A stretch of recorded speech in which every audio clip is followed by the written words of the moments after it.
Hey Pico fans, this is Ruth with Pico, and do you have one of these ball waterers and wonder how to winterize it in this next cold snap?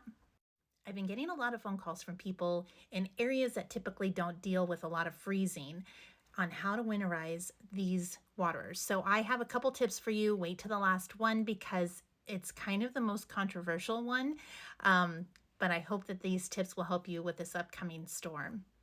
So one thing to note is that these units will lose about 1 degree per hour. They're so well insulated and they retain heat so well that if your incoming water temperature is 60 degrees, for example, they will lose 1 degree per hour when the temperatures reach freezing and they're not being used. So the biggest thing about these units when they're considered energy free is usage. That brings in that warmer water temperature and replenishes the water on the inside. So if they're not being used and it's freezing, 1 degree per hour. So with that being said, what you can do if your area reaches that freezing temperature situation and you don't have enough head, say 10 head drinking from the units, what I would suggest doing is taking a 5-gallon bucket and another bucket out to these units and scoop out a couple gallons of water to circulate that incoming water temperature a couple times a day. Morning chores, evening chores, something like that to help bring in that warmer water temperature. Now, if for some reason these units end up freezing, remember that your water temperature is right above freezing after you get it thawed out. So you're going to want to try to drain as much out as possible to replenish that warmer water temperature to give you a fresh start. Now, both of these units have different types of seals. The Miraco has gaskets around these openings here, and as we're approaching the cold weather, it's really kind of too late to have to replace those.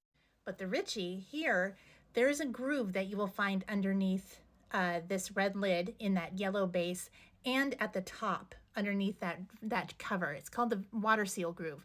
You can fill that with water. It is intended to freeze. You can also put vegetable oil in there if you want to, or that red top you can spray with cooking oil to help release it if you need to get in there. But that will help create a barrier against the wind from getting to the inside of the unit. That's what the gaskets do on this unit too. Okay, so now here's the biggest tip that's kind of controversial. A lot of people don't believe me when I say this, but these ball closures, the yellow is for the Ritchie and the blue is for the Miraco. Behlen has green. Anytime you have these energy-free units with the ball closures, the proper placement for these closures is about a 1/2 inch to 1 inch below the rim. You do not want it tight. I know, counterintuitive. You think that if you have it tight against the top, it's going to keep all the wind out. Well, the reality is you're allowing drool and water to pool around the edges. That will cause those ball closures and elliptical closures to freeze closed.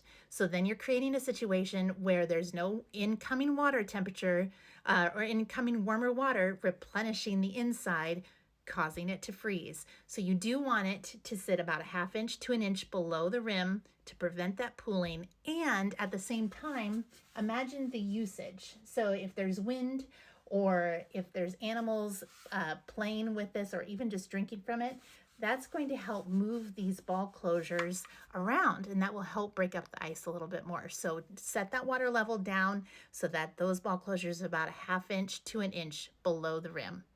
But if you ever have any other questions, we're always happy to help. So make sure that you tag us in your videos or send us a message below and we will help troubleshoot or get you started again.